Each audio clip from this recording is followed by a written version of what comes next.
I've been thinking a lot recently about what it means to be an only child. I know it's pretty common these days for parents to only have one kid, but I feel like I would have been a very different person if I had a sibling.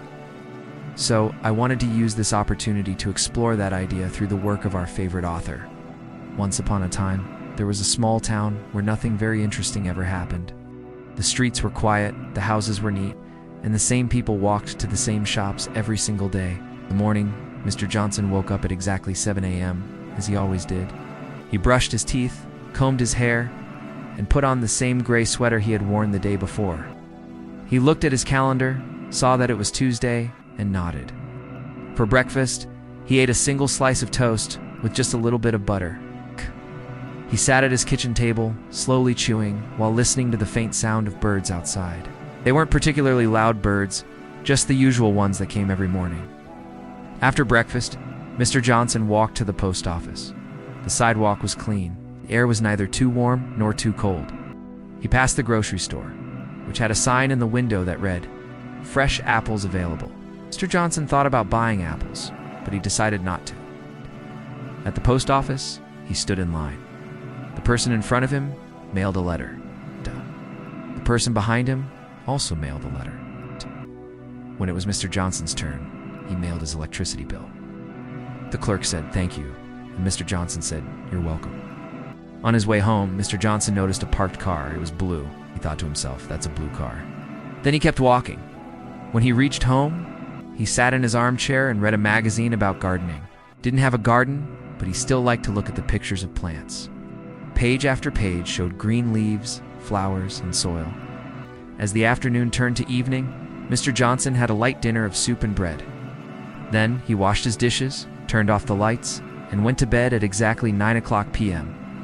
Just like every other day, it was a calm, uneventful, and ordinary Tuesday. And so the day ended, quietly just the way Mr. Johnson liked it. It can sometimes feel really weird to think about how many hours in total we spend asleep over the course of our lives. Because even if you sleep for just 8 hours every night from the age of 1 to when you die, you're going to be asleep for almost a third of your entire existence. But that number becomes even weirder when you consider that some people sleep for longer than others, and some people live longer than others. And so, just to see what kind of wacky conclusions we could come up with, I calculated how many hours each type of person would be asleep over the course of their life. So, here's how much time these people will spend sleeping. The average adult sleeps between 7 and 8 hours per night. So let's say that you're a person who sleeps 8 hours a night. If you live to the average lifespan in the United States, which is currently around 78 years old, you'll spend a total of 200 hours asleep. If you sleep 7 hours a night, you'll spend a total of 740 hours asleep. It's like we're talking full-time employment level asleep. But then we have to consider the fact that we do start sleeping for 8 hours a night as soon as we reborn. In fact, babies are typically awake for around 16 hours per day. So, if you want to get a rough estimate for the amount of time a particular baby will spend sleeping throughout their entire life, you can do the math for however many hours they sleep per night at whatever age you choose. Say at 6 months old, they sleep for 14 hours per day, which means they'll be awake for 10. So, if we take the average of those two numbers, we get 12 hours per day, which means they'll spend 3,650 hours sleeping during their first year of life. And from there, you could either continue calculating how many hours they sleep per night for every single year of their life, then add all those numbers together, or you could just guess. Like maybe by the time they're 5 years old, they're sleeping around 12 hours per night. So, for their second year of life, they might sleep 11 hours per night, then 10, then 9, then 8. And so by the time they reach adulthood, assuming they live to the average lifespan, they'll have spent roughly 200 hours asleep, which is exactly the same amount of time as someone who started sleeping 8 hours a night right away. And then there are the people out there who take naps. Like I used to nap for an hour or two every day. So if I slept 8 hours a night and took 1 hour naps every day from birth until I died, I'd spend roughly 35,600 hours asleep. And if I took 2-hour naps every day, I'd spend roughly 42,000 hours asleep. And then there are also the people out there who stay up late and sleep in. I know someone who regularly stays up until 3 or 4 a.m. and sleeps until noon. So if we calculate what that looks like over the course of their life, assuming they live to the average lifespan, they actually spend roughly the same number of hours of sleep as someone who goes to bed at 9 p.m. and wakes up at 7 a.m. So it turns out that even though it seems like a small difference, getting just an extra hour of sleep per day can add up to hundreds of hours over the course of a year. And over the course of an entire life, well, that adds up to a lot of sleeping. For our next prompt, I asked the AI to write a story about a boy whose mother made him walk barefoot 5 miles to school every day, which was quite a shock to my system because, like I remember walking to school, it was never 5 miles though. Like the farthest I ever had to walk to get to school was half a mile. That was only when my bike was broken. So, this story definitely doesn't reflect my own personal experiences. Once upon a time in a village nestled between rolling hills lived a young boy named Oliver. His house was a modest cottage with a thatched roof and a small garden out front. While Oliver's family wasn't rich, they had everything they needed. However, his mother was a peculiar woman who believed in harsh discipline. She firmly believed that pain and discomfort were the best ways to build character. One day, Oliver's mother woke him up early in the morning. "Get up, you lazy boy," she said, her voice sharp like a whip. "Today is the day you'll finally learn some responsibility." Confused, Oliver asked, "What do you mean?" His mother pointed towards the door. "Go to school," she said, "but you won't be going like any other day." With a puzzled expression, Oliver followed his mother outside. "Why should I go to school today?" he asked, noticing that she had taken away both his shoes. Because his mother replied, "You need to learn that life isn't always easy." With a heavy heart, Oliver understood that he would have to walk barefoot to school, a journey of 5 long miles. Taking a deep breath, Oliver started his journey.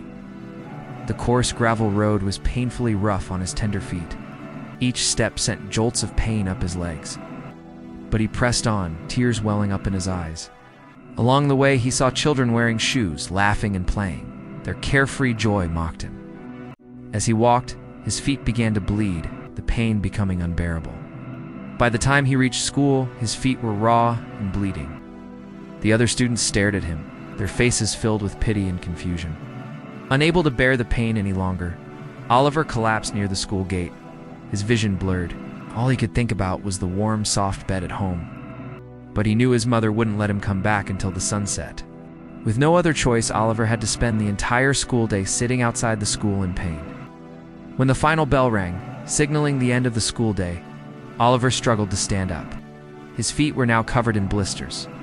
With newfound determination, he started the journey back home. But within a few minutes, the pain became too much, and he fell down. As he lay there looking up at the sky, he felt utterly defeated. Suddenly, a kind passerby noticed him. She was a middle-aged woman with a gentle smile and warm eyes. Kneeling beside him, she examined his wounded feet. Without saying a word, she took off her shawl and wrapped it around his feet. Gently lifting him up, she carried him to her home.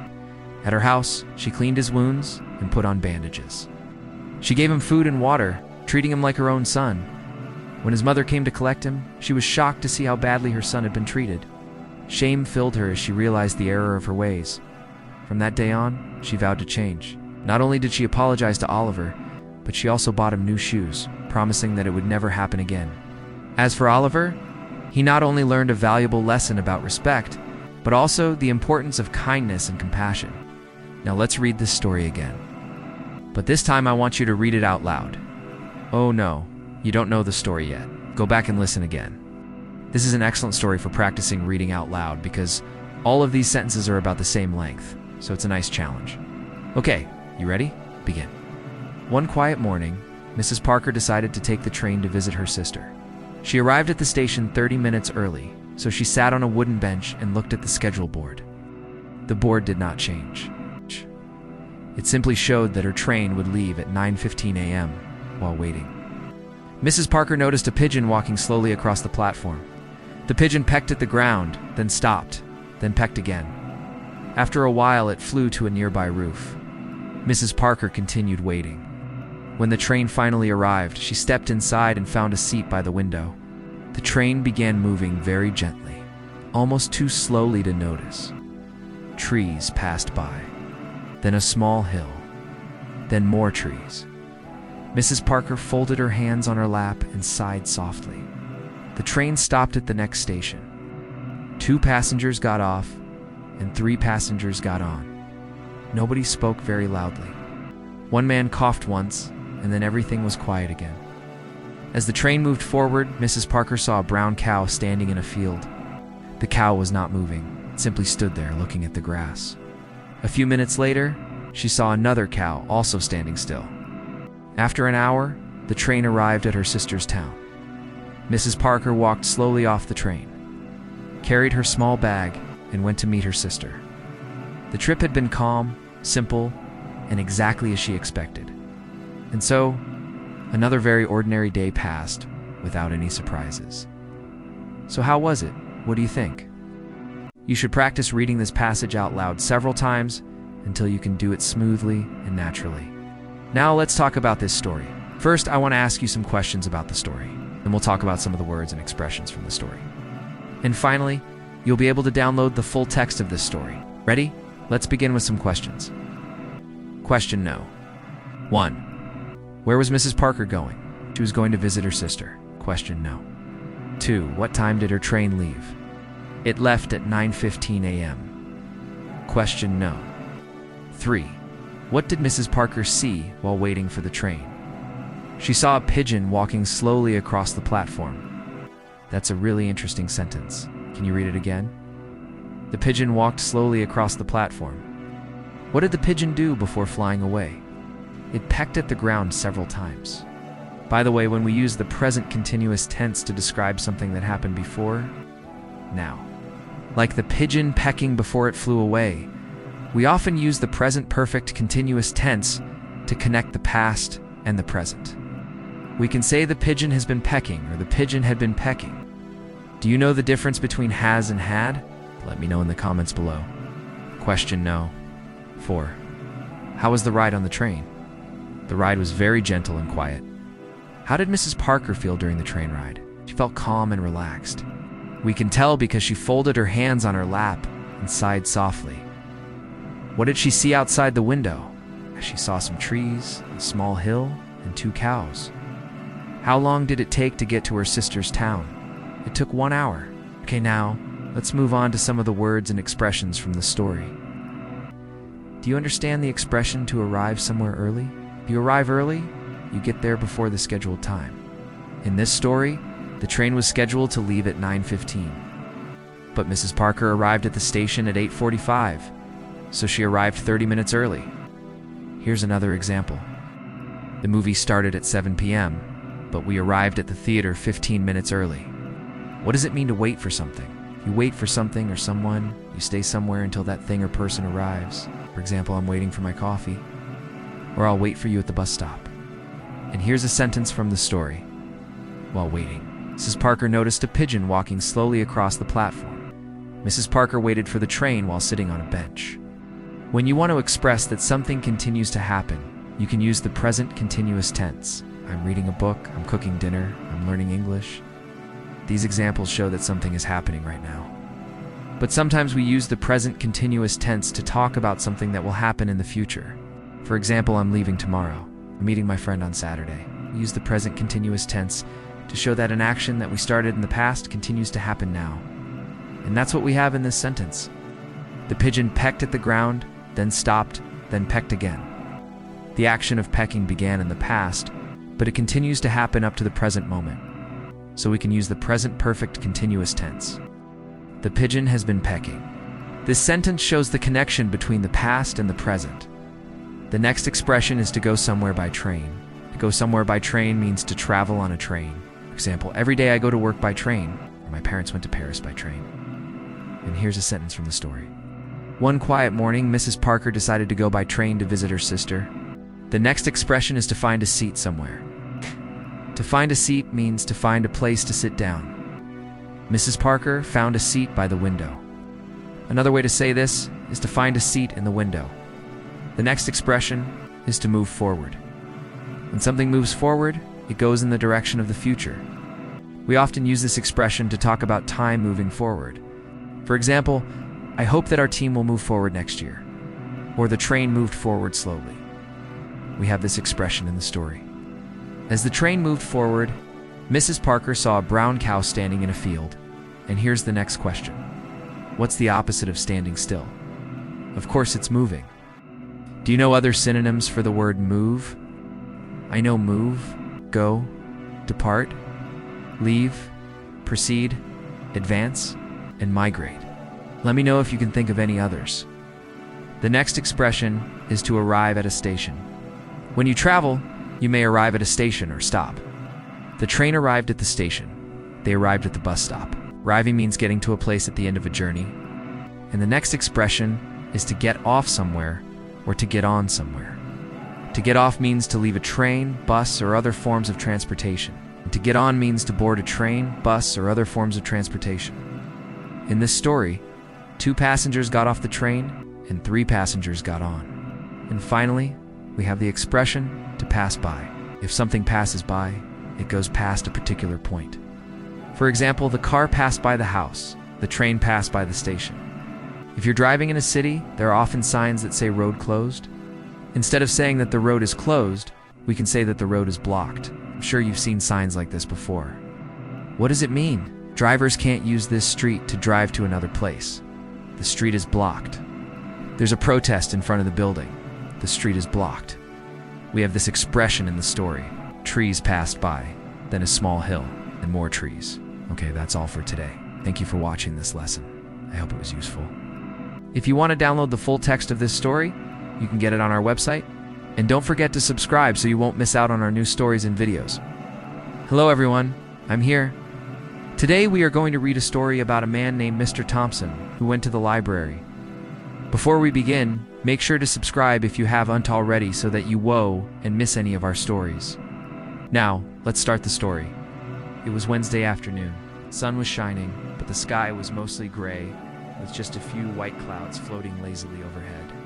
It was not too warm and not too cool, just right for a walk. And that is exactly what Mr. Thompson was doing. He walked slowly down the sidewalk, pushing his hat back onto his head every now and then. There were a few birds flying around, but they weren't making much noise. Mr. Thompson liked the calm weather and the even calmer street. As he continued walking, he noticed a building ahead of him that he had passed many times before, but somehow he had never paid attention to it. It was the town library. Its roof had the same color as the sky, and its windows were like the eyes of a curious owl. Mr. Thompson slowed down. Maybe he would go inside. He took a deep breath and straightened his clothes. Then he walked through the open door. Inside, everything was peaceful and still. The floor was shiny and smooth under his feet, and soft light came through the windows, creating small squares on the tables below. In the distance, Mr. Thompson could see the shelves with the books standing in long rows like soldiers on parade. There were so many books in so many different sizes, and their spines were all colorful. Some were red or blue, others were green or black, and some were even yellow, like sunshine. A few people sat at the tables reading, and the only sounds were the turning of pages and the tapping of pencils. Mr. Thompson liked the calmness of the place. He walked slowly between the shelves, stopping from time to time to look at the titles of the books. He felt like the air itself was filled with stories waiting to be discovered. After a while, he went to the shelves with the darker colored books. These were the histories. Mr. Thompson liked reading about the past, so he started pulling out some books. He took one book with a brown cover and opened it to the first page. The paper smelled like old wood and forgotten dreams. Mr. Thompson read one short paragraph, but it didn't interest him, so he closed the book again. He put it back on the shelf and took another book with a black cover. This one looked more interesting. He opened it slowly, but after a few minutes, he felt that this book wasn't for him either, so he closed it and put it back on the shelf. After looking through a few more books, Mr. Thompson finally found something that seemed interesting. He pulled it out carefully and carried it to a table near the window. The book was about the history of his town. He sat down on the chair, but it wasn't very comfortable. Still, Mr. Thompson didn't mind. He opened the book and started reading. Time passed slowly, like a quiet river flowing over smooth stones. At first, the words on the page swam before Mr. Thompson's eyes. Couldn't see them clearly because he hadn't worn his glasses. But after a few minutes, he began to read more easily. He turned one page, then another, and the story of his town came to life before his eyes. He learned about old houses that had been torn down, streets that had changed names, and people who had lived there long ago. The words painted pictures in his mind, and he could almost hear the echoes of their voices. Every now and then, Mr. Thompson looked up from his book. Through the window, he could see the trees swaying in the wind. They seemed to be dancing for him alone, and the sun was shining warmly on his face. In the corner of the room, a grandfather clock ticked calmly, marking the passing minutes. It sounded like a lullaby, and Mr. Thompson felt himself relaxing into the chair. Across the room, a woman wearing glasses and a blue sweater was arranging books on a cart. She pushed the cart slowly down the aisle, and the sound of its wheels was like a gentle heartbeat. Every now and then, she would stop to take a book off the shelf, put it on the cart, and then move to the next one. Her hands were slender and graceful like the branches of a willow tree. After a while, the woman finished arranging the books and started to return them to the shelves. She did it very carefully, making sure each book was straight and neat. As she worked, she hummed a soft tune, and it sounded like a melody from a forgotten dream. Mr. Thompson listened to the quiet music and felt a strange feeling inside him. It was a feeling he had felt when he was young and full of hope. It was the feeling of possibility. The woman hummed her song and arranged the books until the whole shelf was filled. Then she straightened up and smiled at Mr. Thompson. Her smile was like the sunshine breaking through the clouds. It made the whole room brighter. Mr. Thompson smiled back and felt his heart lift up a little. He continued reading his book until the first soft light of evening appeared outside. The sky had turned from gray to blue, and the white clouds looked like cotton candy. Mr. Thompson closed his book and stood up. He walked to the counter where a young girl was sitting. She looked up from her book when he approached and gave him a polite smile. Mr. Thompson carried his book to the counter. "You go," he said, placing it on the table. The girl took the book, looked at the title, and returned it to the shelf. Then she looked at Mr. Thompson. "Can I help you with anything else?" she asked. "No, thank you," Mr. Thompson replied. "I think that's all." Picked up his hat and coat, which he had left on the chair. Outside, the sky was filled with bright colors. The sun was setting in the west and painting the clouds in shades of orange, pink, and purple. The air was cooler now, and Mr. Thompson felt refreshed as he walked home. He thought about the library and the peaceful atmosphere inside. He thought about the books and the stories they held, and he thought about the woman arranging the books on the shelf. As he walked, Mr. Thompson couldn't help but smile. It had been just an ordinary visit to the library, but somehow it had made him feel extraordinary. He didn't know why, but he was glad for it. The feeling of calmness and peacefulness stayed with him all evening, and he went to bed with a happy heart. And that's the end of today's story. We hope you enjoyed listening to it. If you did, please give us a thumbs up and share it with your friends. Don't forget to subscribe so you won't miss any of our stories. You can also listen to more stories on our channel. Thanks for listening, and see you next time.